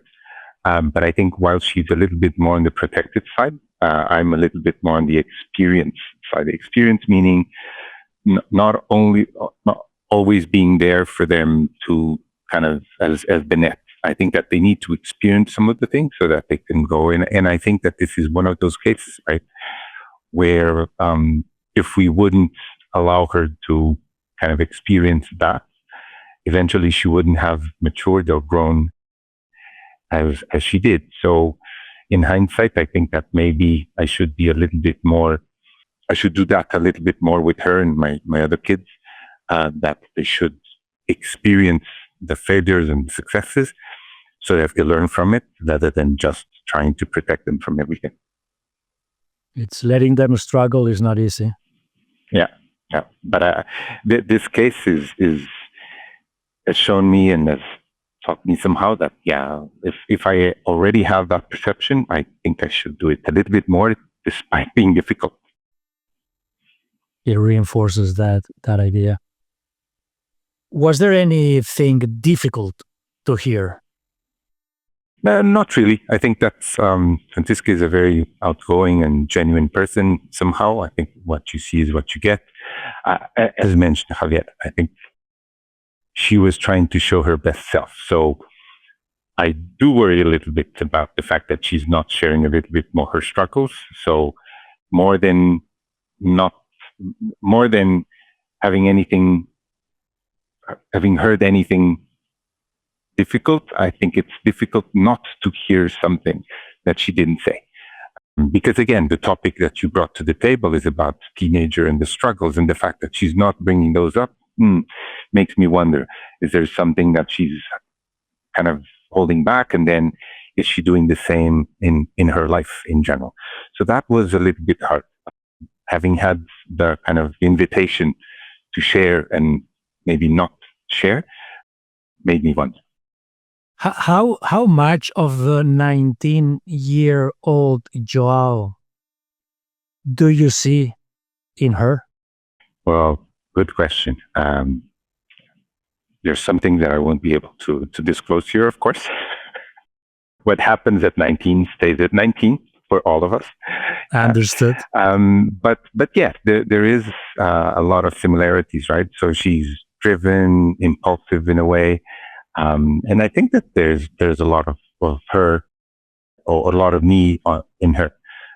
I was taking risks. I was enjoying life and balancing the multiple elements of life, studying, enjoying life, friends, parents somehow.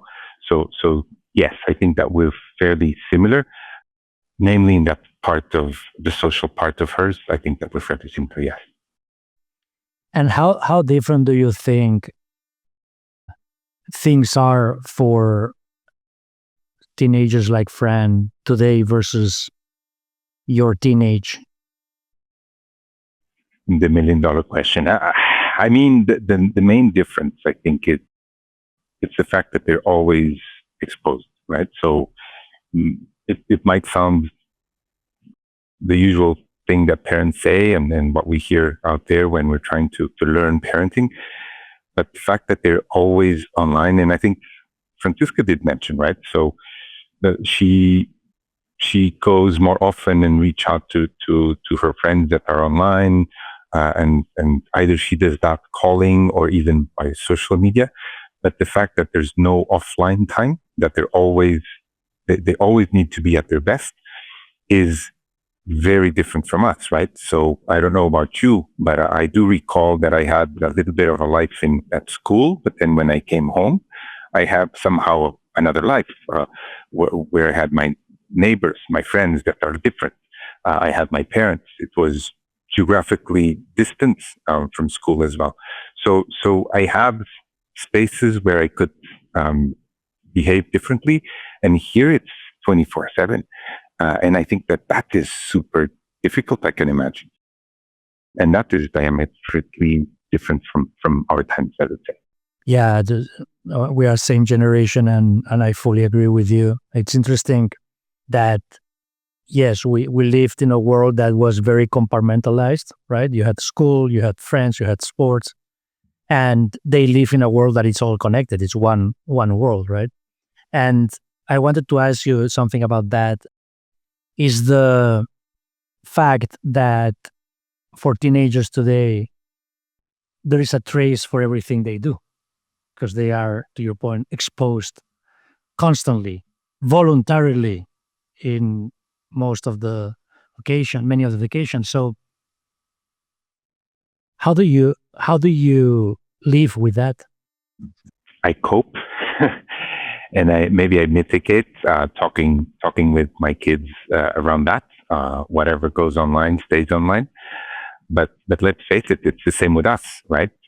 Now, do we do that consciously whenever we share something? Whenever maybe we don't, and so I think that I struggle and hence I cope because I think it's hard to not to do it.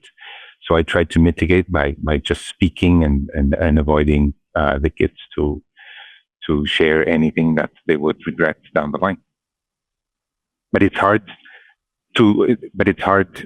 not to do it if that makes sense, Javier, right? So you cannot just block them from doing it because they would be the odd ones. So I think that it's risk mitigation, if that makes sense. What do you think teenagers misunderstand about parents? Yeah, that's the one thing that maybe never changed over decades, right?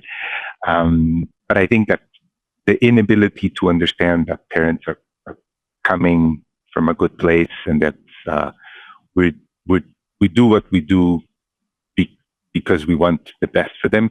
I think that that's a challenge that they seem to have. Even though and Francisca in particular, she did mention that she understands that down the line, they push back on everything. And it seems that there's lack of understanding that we do it because we want the best for them. And hence, lack of appreciation.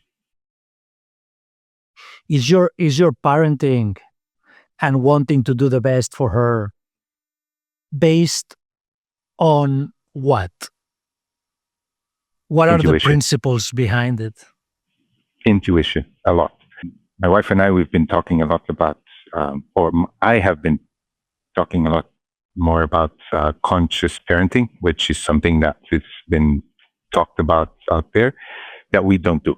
To be fair, we don't have the family values written down anywhere. We don't have clear objectives on what we want to achieve with them anywhere.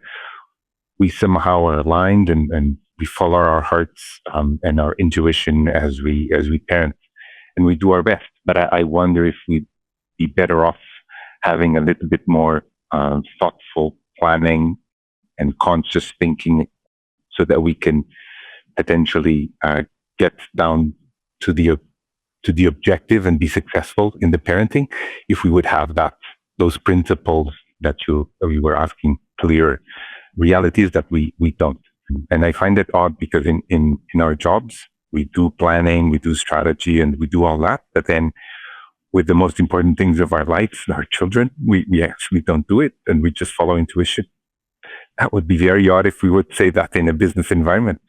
But reality is that we don't do it. So I wonder, and we speak about that, my wife and I, and if we should do a little bit more of that or not. And what does tell me more about that notion of thoughtful parenting? It's to be more structured, right? Knowing exactly, I mean, writing down the values of the family that we want to ensure that they live by, or that we pass them on to them. or or thinking about striking a balance between academic achievements and ensuring the basics versus overachieving, or enjoying life and being how can I say, responsible. So because they're teenagers and they do need to enjoy this part of their life as well. So having those objectives and trying to balance those and knowing how to get there maybe would be easier if you have them clear. Yeah, it's being more intentional. Intentional, yes, that's the word. Now, I was thinking that one of the premises or one of the triggers for this podcast was a very personal one, which is this idea that we as parents, we try to shape the teenager to become the adult that we have in our minds, rather than enjoying and nurturing the person that they are, the human being that they are. What's your reaction to that? Yeah, I think it's a good question and a tough paradox. I mean, the way that I like to organize my thinking is we have our jobs to ensure the basics, right? Which is to pass on those values and ensure that they can survive somehow in the real world when they become independent. So that is maybe what would be priority number one as parents. Then we need to balance that out with that individual and that human being that you're alluding to, and allowing them to live, one of the most important and interesting phases of their life, teenagehood, right? So, but it's a challenge on balancing your job and then her life, and that's a struggle. To be honest, I think that we tend to prioritize number one because it's us, parents, and not bring up their own life somehow. To what extent your parenting, in this case of Fran, is driven by all the things you've done wrong? I wouldn't say. Of course, we learn and we adapt, but similar to Francisca, I'm not super reflective. So I'm not necessarily thinking about mistakes, but that comes, I think, naturally. And I think I told you that we follow intuition a lot, and intuition is of course fed by all the experiences that we've had, either as parents or even individuals or even children. Because I do feel when I reflect, sometimes I do, about how my parents taught me, right? And I do feel that more often than not, but I do reflect the parenting as well. So I would say that intuition that we apply into education and managing the teenager is a sum of all that. Our own experiences, either as people, individuals, as children being taught, or even as parents, because we succeed or fail. What do you think we as parents misunderstand about them as teenagers? Yeah, I struggle to understand their need for attention. And Francisca did mention that, right? I'm dramatic. I like to, why do you do that, right? So this social dynamics of being popular, of course we had that when we were teenagers, right? But to a totally different degree. But I don't understand, and I think that most of the parents struggle to understand the social dynamics between teenagers these days. And of course, the channels that they use to achieve that, right? I till today, and I am on those channels, Instagram. I'm not on TikTok, but I do know how it works, Snapchat, and so on. I struggle to understand that. I just don't have an answer. Do you? I don't. What does she think about that? How does she react to you not understanding that? I don't think she can articulate that. Look at me or look at you, adults, and we struggle to articulate that properly, right? I think it's just the way it is. The world is just the way it is right now, and it's tough to articulate that for us, even more for her. So I don't think that she has an idea. She just lives the environment and adapts to it. Do you have a preconceived idea for who you would want Fran to become when she's an adult?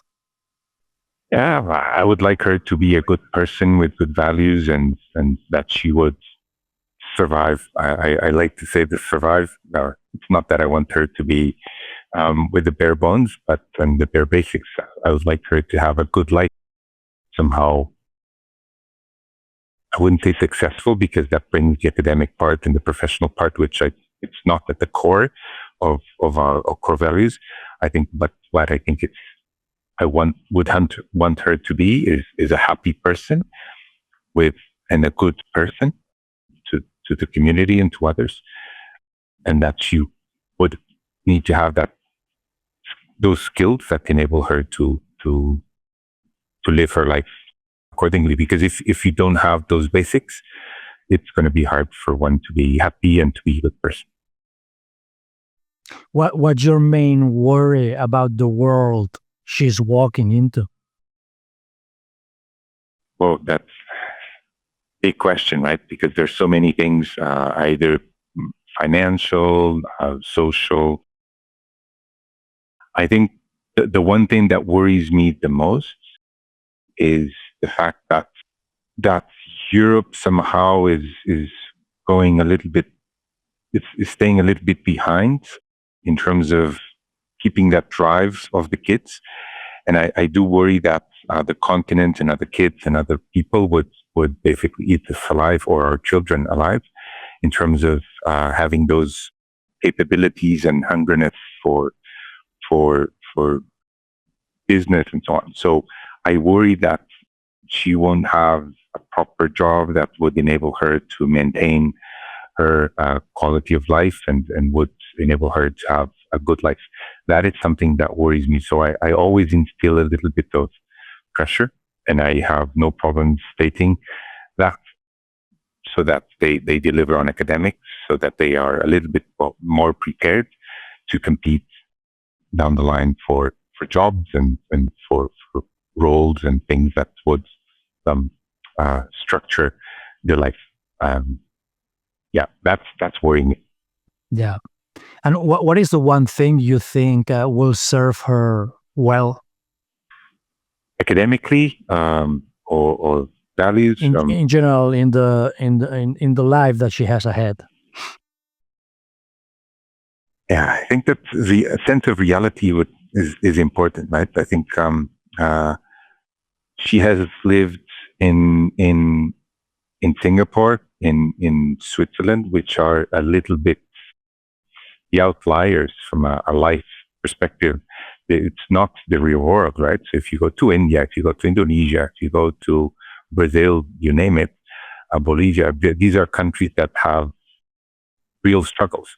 So I would love her to have that sense of reality, and I would love her to get out of that bubble, so that she can understand that she needs to run. If she doesn't run, people will run faster than her, and then she will have problems. So that awareness is something that I would like her to have. And she made a point about this, or connected to this, when talking about when she moved to Lisbon and the type of friends and the community that she has in Lisbon being different than what she did have in Switzerland or in Singapore, right? Starting with the fact that she's now interacting and mingling with locals mostly. Yeah, true. And I think we see that, right? And we see that she's seeing the difference. The one thing, for example, that it's common to many parents, but that we particularly me, and she did mention something about the $10 for Taco Bell. The one lever that I think I still have is the allowance, the monthly allowance that we give her, and that's always a point of contention. And the fact that she's now in Portugal with local friends and Portuguese friends, that it's very, very different from the environment she had both here in Switzerland and in Singapore. And I think that helps her to realize that the world is not only those countries, and that she needs to change a bit her approach. And we see her doing it, actually. What has been the most challenging part of parenting a teenager? Fran, and I know you have other teenagers, so Yes. We have two others and one getting close. I would say the mood swings. It's tough having those mood swings constantly at home, and yes, having 4 kids. Everyone is a different stage of mind at a different point. That's tough because it increases the stress level. So there's always someone a little bit more on the edgy side. So that's one that I struggle with, and the other one is the lack of appreciation, the lack of feedback. That is, I find a bit sad. Right? We go all out to give them all these experiences and the best we can, but then in the end, we get little to no feedback, and eventually a grumpy face even. So yeah, that's tough. Lack of feedback as well. however she said what she said, right? That moved you? Yeah, that was helpful. Then that's why I think that maybe you should speak up more often, and maybe that we'll invite other kids or other children to do the same, to be more vocal whenever they feel that we've done something right, because it does matter. It does matter. Do you think it is just that they don't express it, or that they are not actually thankful? I think they don't express it 99% of the time. But I do think that every now and then they understand that we're doing it for a reason, and they realize that they do it. Namely, when they compare situations, either with their friends here or even in Portugal as well, they do understand that we're going the extra mile for them. But I would say it's more of a communication issue rather than realization. Now, tell me about the most rewarding aspect of parenting. Yeah, Fran. it's going to be a common answer, but I would say seeing someone grow and become a proper person, that's super rewarding, right? How often can you do that? Of course, if you lead teams in your daily job, you somehow see that as well. But there's no other situation where you can shape an individual beliefs, personality, as we do with our children, right? So that is quite rewarding if you think about that. That's a tremendous project. The impact that you can have by shaping a person, and then the life kind that person has, and the impact that will have on others. That is a major project in one's life as an individual. So I have 4, so I can say that the impact that I have and the responsibility that I have to shape 4 individuals is quite high, and I take that responsibility seriously, and I try to make the best people as I can, as we can. If you could go back and start all over parenting, with Fran being the eldest, parenting a teenager, would you do anything different?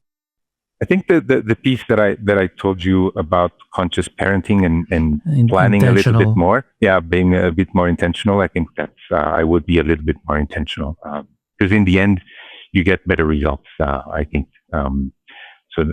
I would do that a bit more. Well, they say that parenting doesn't come with a handbook, right? True, but if you learn that, if you're taught that in your job, that you should plan, because and it's true, right? If you plan something, I think that you increase the odds and the chances of succeeding.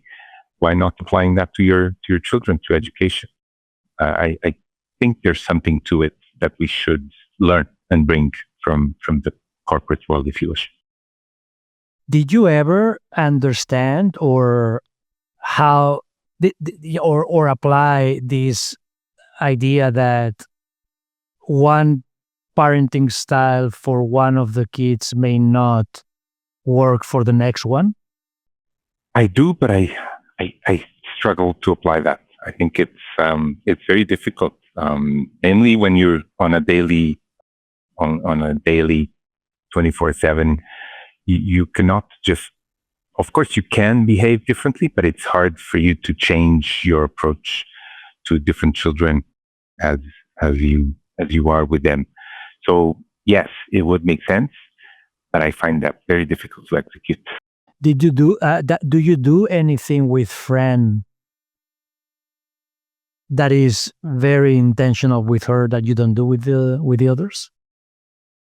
A little bit. So to your question, yes, we do adapt some things, right? And I do things with Francisca a little bit different, right? So the football connection that she alluded to, I tend to nurture that because I know that she appreciates that.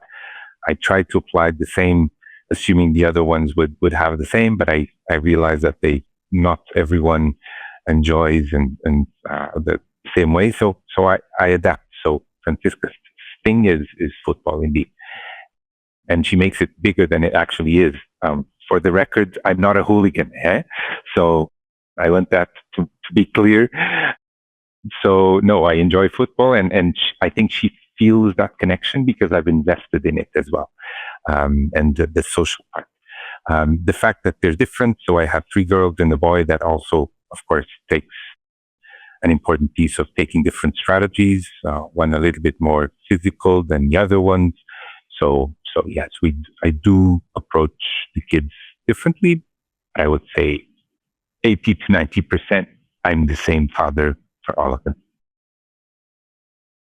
When you imagine Fran a few years from now, what do you hope stays with her from this stage of life? Interesting question. Maybe what we were talking a little bit about before, in terms of having that perception that it's not easy to be a parent of a teenager, and having that awareness of that. I would love her to bring that in throughout her life when she has her own kids. She was talking about the kids and so on. So it seems that it's something that she's looking forward, and not forgetting the challenges from a teenager, from a receiver end. I think it would be an important part. Also, for her to be better parents. But I would also like her not to forget her life part, right? So the fact that you need to give space. So I hope she remembers the things that we have done together that shaped her, and the memories that she will take. I hope she takes those with her. Before we wrap it up with a rapid fire type section, let me ask you something else. In the conversation with Fran, she alludes to the different roles that you and your wife play. And she shared a couple of examples of, when she needs to talk to someone, and maybe it's something that is, when she said something along the lines of, I'm being super dramatic, then I would call my mom. But then if she doesn't pick up, then I'll call that. Did you see yourself reflected in all that? And what were your thoughts? Yeah, let's face it, 95% is mom, right? And that's okay. I live well with that. It is what it is. But what she mentioned after, in terms of me being chilled and maybe more pragmatic, I think it's a good reflection of reality.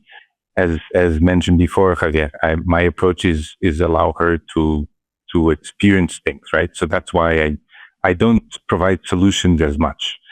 So for me, as she comes over, I rebound with the questions so that she gets into solution mode herself. Of course, sometimes we have to help out, that's clear.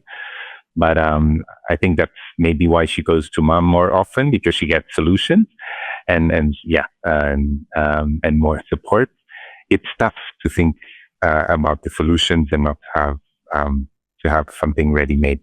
And I think I do that consciously. So yes, it's a good reflection of the different roles that Sarah and I have within Francisca's parenting. And does that questioning back ever frustrates her? I think so. And that's why she goes to mom, because they and I say they because the kids they all mention that they say that I'm the lecture man. And so I turn every opportunity into a lecture or an opportunity to learn, namely at dinner time. So why do you need to say that, and why do you need to turn everything into a lecture? But I think that's the thinking process and the reflection. I think that's, as parents, giving them solutions is maybe not the best approach. So yes, making them think, I think it's our role to do that. For what it's worth, I also hear that a lot. Okay. Why does everything need to turn into a lesson? Yeah, good. So n equals 2. Does that make a tendency or not? But yes, Exactly. good to hear, Javier. Thank you. Thanks for sharing. So let's do the rapid fire quiz and we'll be done, okay? Okay, one word reacting to each one of my prompts, okay? Listening or advising?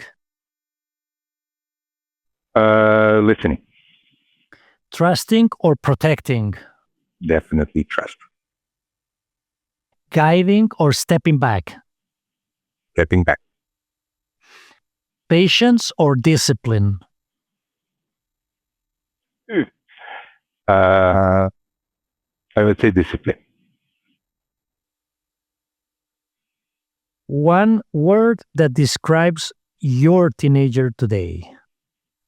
Happy, One word that describes you as a parent today. reflective.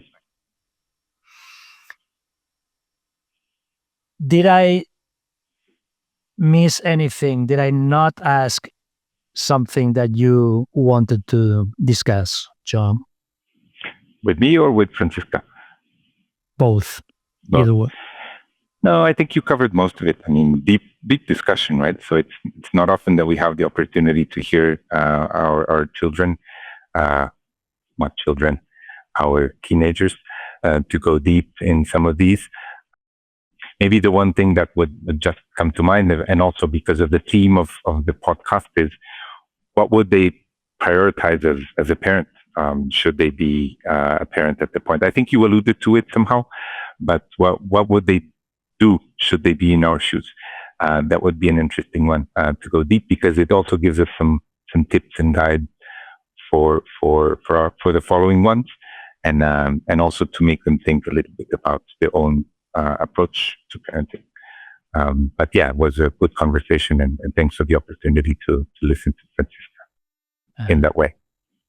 Absolutely. And if nothing else, I hope that gives you and Fran an opportunity to reflect about how you guys connect with each other. Thank you again for the time. And for everybody else, thank you for listening to this second episode of the Teen Translation Project.